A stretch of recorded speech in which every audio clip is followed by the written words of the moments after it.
What's up, YouTube? Oh my goodness. I just bought this new camera for just recording videos, whether it was TikTok or Reels or YouTube videos. So I just wanted to turn on this camera and talk to you guys because I just got finished watching from an interview from Tucker Carlson. Sorry, that's so hard.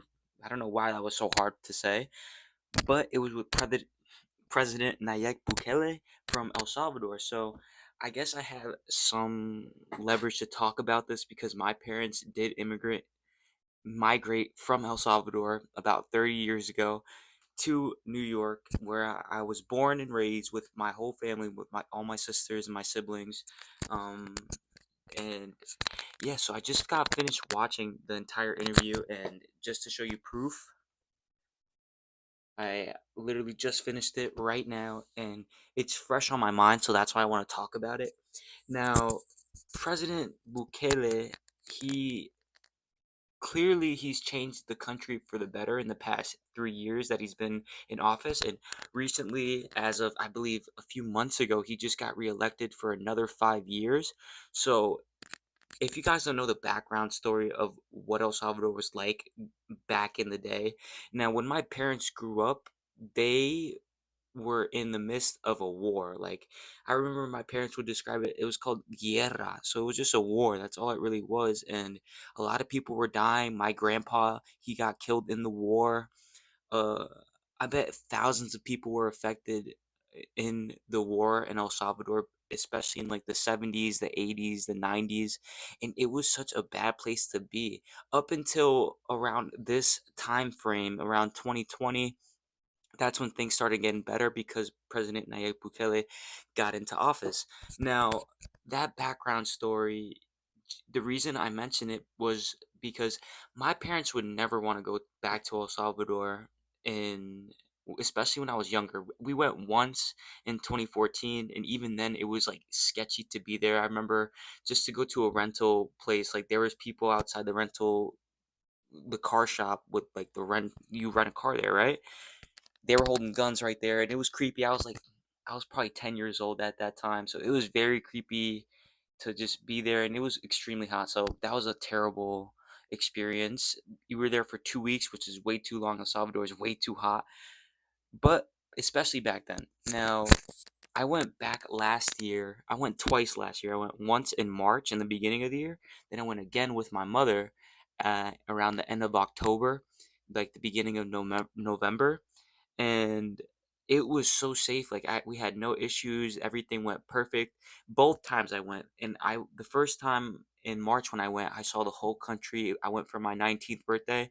I saw the whole country, and I saw how beautiful the country is, guys. If you guys ever get the blessing to go to El Salvador to see the sunsets in El Salvador, to go to like beaches like El Cuco or Playa Cuco or El Espino or Playa de los Flores, these are just some beaches that are in El Salvador.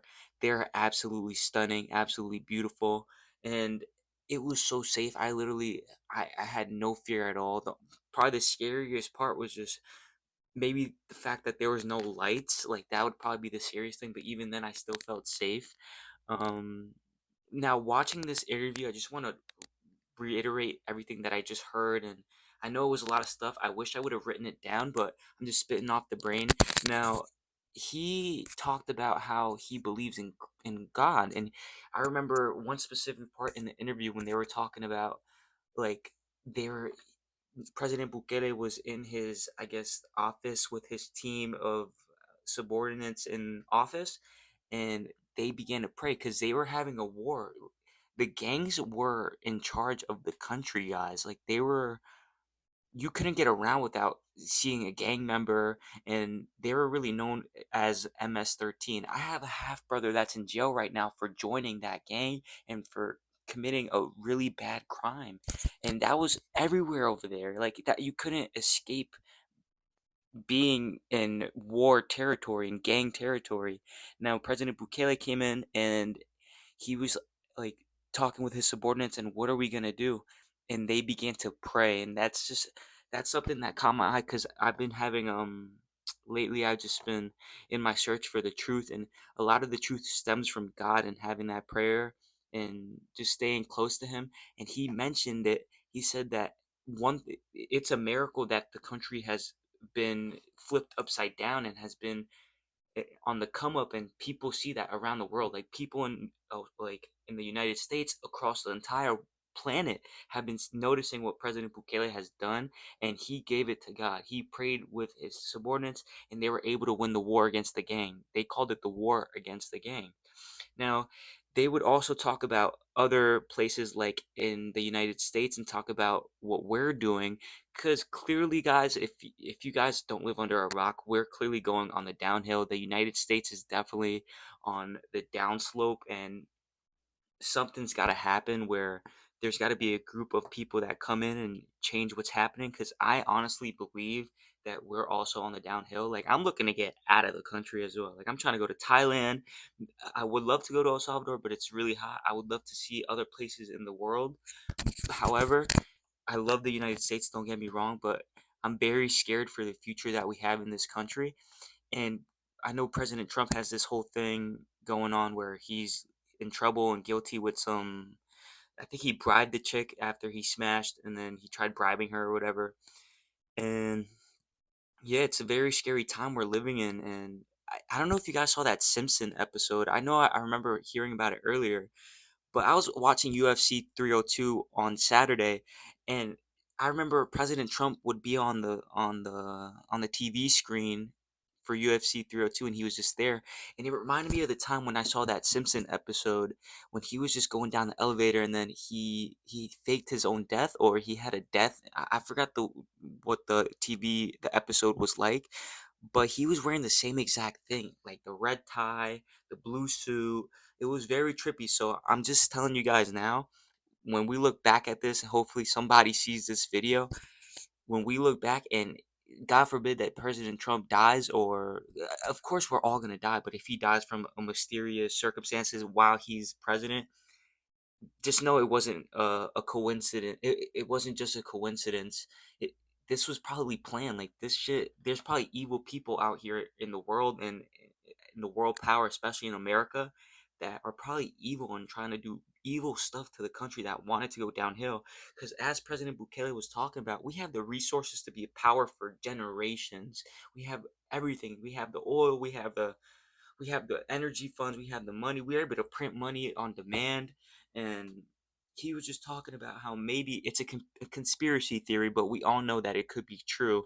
I mean, if you're open-minded enough, you'll be able to notice things, that things aren't a coincidence in this world.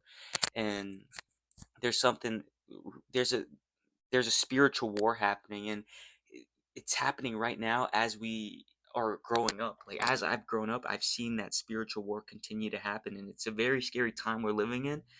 And just, I hope you guys have the chance to watch this interview, because this interview was so powerful. Although it was short, I wish it was way longer. It was only 1 hour long, but the information that was given in that 1 hour time frame was absolutely powerful. So, yet again, check out this interview, guys. I'm very impressed with Nayib Bukele, both being bilingual, and I'm pretty sure he wasn't born in El Salvador. I don't know his background. I'm pretty sure his family has ties to Israel, and I'm very proud for being a Salvadoran American, because I was born in New York. I was born in America, but mi sangre sí es del Salvador. My blood goes back to El Salvador as well. And I remember when I was in El Salvador, I just felt like this. I had like ties to this place, especially when I went back last year. Whew, this was a lot to process, and I just wanted to get this out here in a video. And with that being said, y'all, I gotta get going to work. What time is it? It's 3:11. I gotta get going to work. I hope you guys enjoyed this YouTube video. Please check out, please check out Tucker Carlson. Shout out to him for being the realest journalist in the world right now. Nobody's doing it like him. I just saw him. He interviewed people like Andrew Tate. Who else? He interviewed somebody else that was very important. I forgot who he interviewed. It was somebody. I think Aaron Rodgers. I saw that interview as well. Very powerful interview. And now Nayib Bukele, he's doing his thing. Hopefully one day that I'm able to do the same thing. Maybe interview a powerful person and just pick up their mind. Maybe Nayib Bukele, I might be interviewing him in the future. We'll see. But I love y'all. I'll catch you on the next one. Ciao.